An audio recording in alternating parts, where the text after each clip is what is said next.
Les présidents Chirac et Sarkozy ont commis en Afrique 2 crimes que la France paye très cher. L'assassinat de Kadhafi en Libye et le coup d'État contre le président Laurent Gbagbo en Côte d'Ivoire. Les 2 affaires sont remarquablement similaires.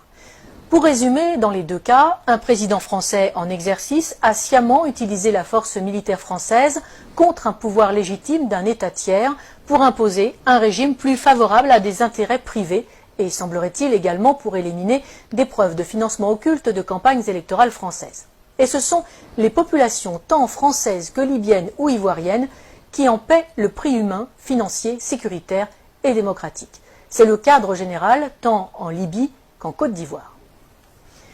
Sur le cas libyen, nous avons régulièrement sur ce même plateau détaillé les conséquences migratoires catastrophiques pour l'Europe et la France depuis que le verrou libyen a été brisé. Nicolas Sarkozy devra en répondre devant la justice, pour l'instant du seul volet financier qui a conduit à l'assassinat du leader libyen avec la complicité des services secrets français, mais il devra également rendre compte tôt ou tard avec le fauteur de guerre BHL des conséquences mortifères pour le peuple libyen et pour l'Europe. Ces 2 hommes ont du sang sur les mains et quel que soit leur caste, ils devront rendre des comptes. Le cas de Laurent Gbagbo est lui aussi exemplaire. Il est socialiste, mais il est surtout francophile, historien, écrivain, catholique, patriote et n'appartient à aucune loge franc-maçonne. Ce qu'il désire plus que tout, c'est que la Côte d'Ivoire se libère de la France-Afrique que nous avons dénoncée dans notre dernière édition. Il veut aller, comme il le dit lui-même, au-delà des discours. Je cite: « Pour l'instant, il n'y a que des discours, tant que les piliers seront debout, la présence de l'armée française, le franc CFA et le choix des présidents, la souveraineté des pays d'Afrique ne sera qu'un leurre et la France-Afrique, la réalité. C'est un anachronisme, un scandale tellement énorme, cette dépendance. » Fin de citation.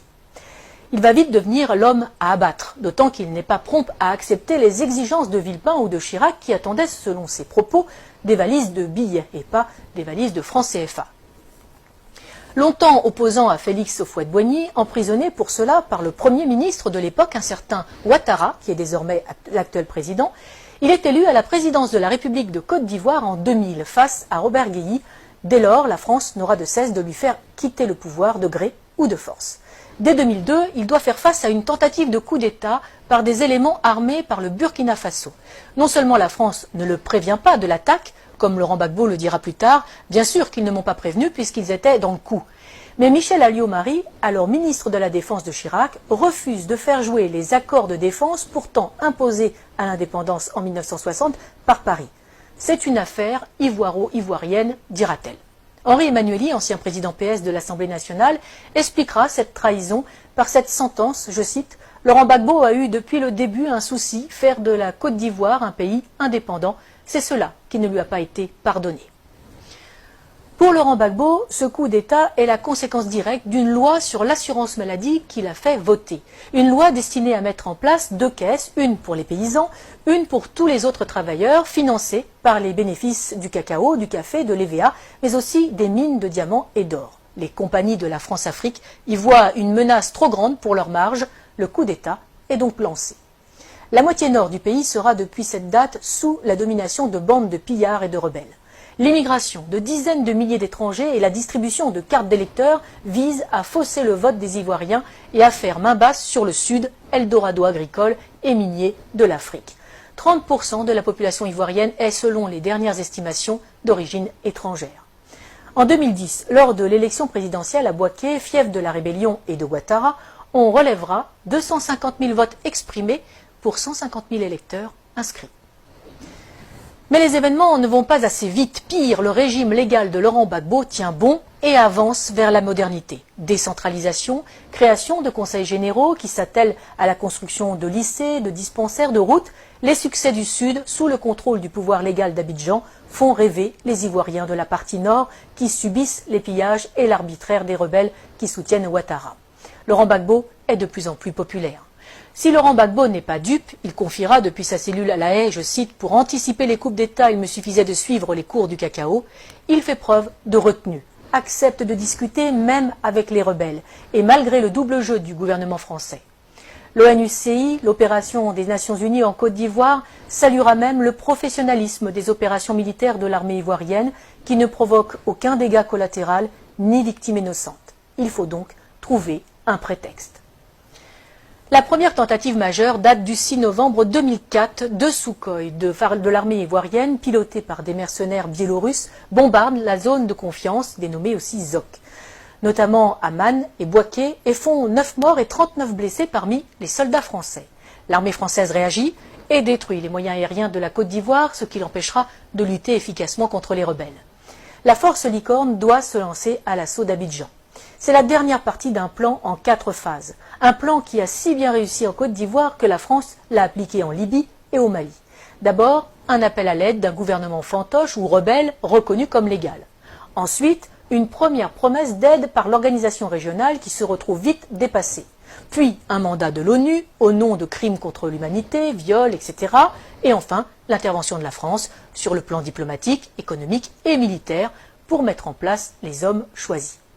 Mais en 2004, la dernière partie cafouille. Des informations révélées par Wikileaks et des enquêtes de presse suggèrent une manipulation visant à justifier une action militaire contre Gbagbo. En 2016, la juge d'instruction française Sabine Kéris demande le renvoi devant la Cour de justice de la République, la CJR, des anciens ministres Dominique de Villepin, Michel Alliot-Marie et Michel Barnier, suspectés d'avoir permis l'exfiltration des mercenaires responsables de l'attaque contre les forces françaises.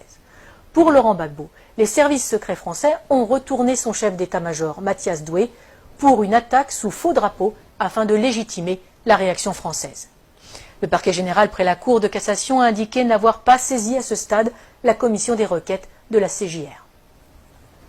En 2011, alors que Laurent Gbagbo a remporté les élections de 2010, malgré les quelques 450 000 électeurs fantômes rajoutés dans le Nord, Ouattara et ses amis français décident de forcer les urnes.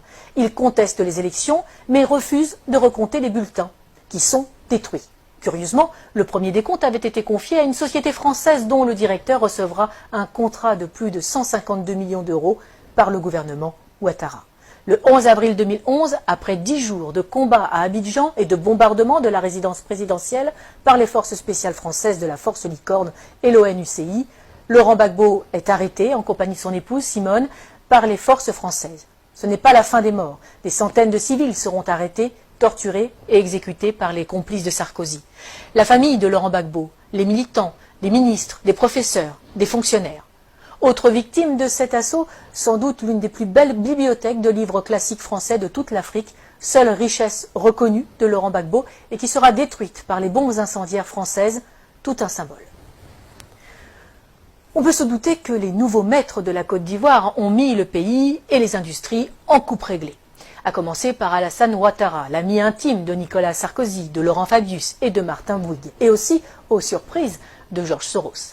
Le moindre coupeur de route et assassin du Nord est devenu qui préfet, qui commandant de police, qui chef des armées ou président de l'Assemblée nationale. Les compétences comptent peu, c'est le nombre de fusils à disposition qui prime tout. Mais parlons des Français. Claude Guéant, l'ancien ministre de l'Intérieur et secrétaire général de l'Élysée de Nicolas Sarkozy, a installé une antenne de son cabinet d'avocats à Abidjan, où il fait des allers-retours fréquents pour développer ses affaires et celles de son gendre, Jean-Charles Charqui, devenu conseiller d'Alassane Ouattara. L'ancien ambassadeur de France au moment du putsch est devenu consultant et passe sa vie dans l'ombre de Ouattara. Les chefs militaires de l'opération Licorne sont devenus consultants et se sont vus confier la juteuse modernisation de l'armée ivoirienne. Il ne faut pas non plus oublier les fameuses annulations des dettes africaines. Ces dettes ne sont pas annulées, elles sont en fait privatisées. Les sommes dues et qui ont été payées par les contribuables français sont finalement payées à des entreprises privées du pays créancier pour réaliser des travaux dans le pays créditeur. Travaux largement surfacturés le plus souvent, les contribuables français sont volés de leur remboursement, les Africains spoliés de leurs investissements. Et généralement, les entreprises favorisées sont dirigées par de grands amis des présidents et ministres en place en France. Ils ne peuvent quand même pas exécuter Laurent Gbagbo, bien que un procès en Côte d'Ivoire, oui, mais sans lui, car il est trop populaire. À la Cour pénale internationale, ce sera mieux, surtout qu'elle est le parfait outil de justice des vainqueurs. Externalisé donc à La Haye pour un procès à charge et inique, le procureur a à sa disposition un budget de plus de 28 millions d'euros. La défense, 76 000 euros. L'une des principales sources d'accusation est l'association Human Rights Watch, qui est entièrement financée par Soros, ami de Ouattara. Malgré ça, Par 2 fois, en 2016 et en 2018, le tribunal ne peut que constater l'absence totale de preuves dans le dossier du procureur. Aucun élément de preuve, aucun témoin fiable. Le 15 janvier 2019, Laurent Gbagbo est acquitté par la CPI de la totalité des charges portées contre lui après plus de 7 ans de prison préventive. Il reste cependant en résidence surveillée en Europe. La Belgique lui offre l'asile. Le temps, paraît-il, pour que le procureur puisse faire appel sur de nouvelles bases. Lui, qui n'a jamais réussi à monter un dossier alors qu'il a travaillé main dans la main avec Ouattara et les gouvernements français. Nous n'avons fait ici qu'effleurer ce sujet vaste et complexe qui pourrait servir de trame à une série d'espionnage et de géopolitique. Pour ceux qui voudraient aller plus loin, qu'ils n'hésitent pas à lire l'ouvrage « Libre pour la vérité et la justice » de François Mattei aux éditions Max Milo. Il est le fruit des entretiens de l'auteur avec Laurent Gbagbo pendant ces 7 années de détention arbitraire. Publié quasiment à la veille de la libération du président ivoirien, ce livre est la preuve que Laurent Gbagbo a eu raison trop tôt. Mais il n'est pas dit qu'il ne revienne pas dans le jeu politique ivoirien, totalement blanchi des accusations portées contre lui, fort de ses réussites comme président et avec un programme toujours plus d'actualité. Il faudrait plus de chefs d'État comme lui en Afrique, conscients des atouts de son continent, préférant des relations saines avec la France plutôt que l'exigence d'une repentance perpétuelle imposée aux Français pour des crimes qu'ils n'ont pas commis. Une repentance qui n'est là que pour cacher le pillage de l'Afrique par des multinationales et imposer une invasion migratoire ruineuse et destructrice pour l'Europe.